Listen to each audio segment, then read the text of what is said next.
Hello, and welcome back to Sales and Business Growth for Busy Women. I am your resident sales and business nerd, Lindsay Fletcher, and this podcast is the place for small business owners to learn how to make more sales, have more time, and grow your business. Today's episode is a listener question for this 40th episode on a Friday. So thank you for being here. Thank you for being along for this ride with me. I'm so excited when y'all submit questions. If you have a sales or a business growth question or a time management question for me, I would love for you to leave me a voice message at speakpipe.com/Lindsay Fletcher. That's speakpipe.com/Lindsay Fletcher. I will leave that link in the show notes. All the way at the bottom of the show notes, it'll be there. And today's question is about social media marketing for family, locally owned small business. Hi, Lindsay. This is Rene Crawford, owner of Lake Conroe Pest Control. My question for you is, do you think that Reels and Instagram stories and such are super crucial to a small family-owned business, or do you think that perhaps word of mouth is even better? Hey, Renee, thanks so much for submitting your question. So, do I think that Instagram Reels and stories and social media, all the social media things, are more crucial for small family owned businesses than word of mouth?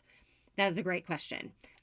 Honestly, I love a good marketing strategy. And if you are into doing all of the social media things like Reels and stories and highlights and all the things, then great for you. However, I see lots of small business owners spending tons and tons of time and resources creating all sorts of content and then not seeing dollars come out of those efforts. So, can social media be crucial to your business? Yes, if it's done well and it's done right for your type of business. Does it trump word of mouth? No, absolutely not. And let me explain my thinking here. So for small family-owned local businesses like yours and like our own small business, our family-owned service-based business, I like to think of social media business pages or profiles as a portfolio type of place for potential customers to view.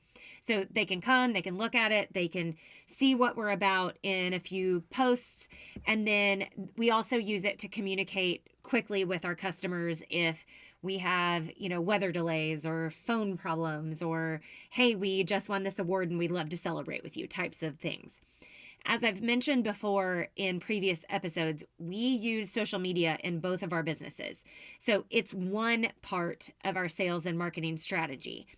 But having reviews and people who have used your business out there cheering for you and throwing your name in the hat when services like yours come up in conversation is critical. It is crucial for you in maintaining your business and then building and growing your business. So you absolutely want former and current customers to have a great experience with you. And then you want them to tell all of their people, their friends, their family, their neighbors. You want them talking about your business, especially for something very local like pest control. It's not something that they can go buy online and have it shipped to them, right?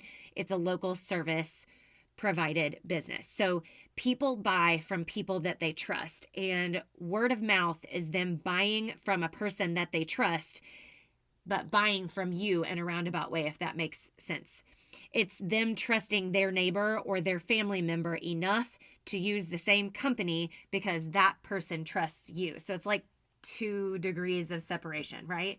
2 levels of trust. They trust the person they're talking to, and that person trusts you and your business. So I think of these 2 things, social media and word of mouth, as different parts of your sales funnel. They may even be in different sales funnels separately, but I would 100% take word of mouth over social media, reels, and stories every day of the week, because at the end of the day, we're all still humans. And as much as we are online, we still are going to go to our friends and our family and our neighbors and say, hey, who do you use for this? Or, hey, I'm looking for this type of service. So don't overlook getting reviews and posting those on social media, because that can be the way that your social media viewers can then trust you by trusting someone else's review, right? So thank you for that question, Rene. It's always great to review what you're doing and what's working and what is not, and how to better use your resources, including your time.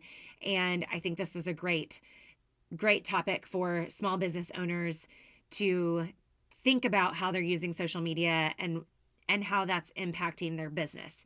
So if you'd like to save more time and sell more, download my sales growth tracker on my website, lindsayfletcher.co/free-resources, and you'll see it at the top of the page. I am so serious when I tell you that it will help you save time and it will help you sell more, because you will figure out what is actually working in your business that creates dollar bills. So thank you again, Rene, for your question. And any other listeners out there that have a question for me on sales skills, business growth, or time management, I would love to hear from you. So go to speakpipe.com/Lindsay Fletcher and leave me a voicemail, and your question might just get featured on this podcast. Thank you again for listening to another episode of this podcast. I am praying for you. I'm praying for your business, and I'm wishing you lots and lots of sales. Talk to you next time.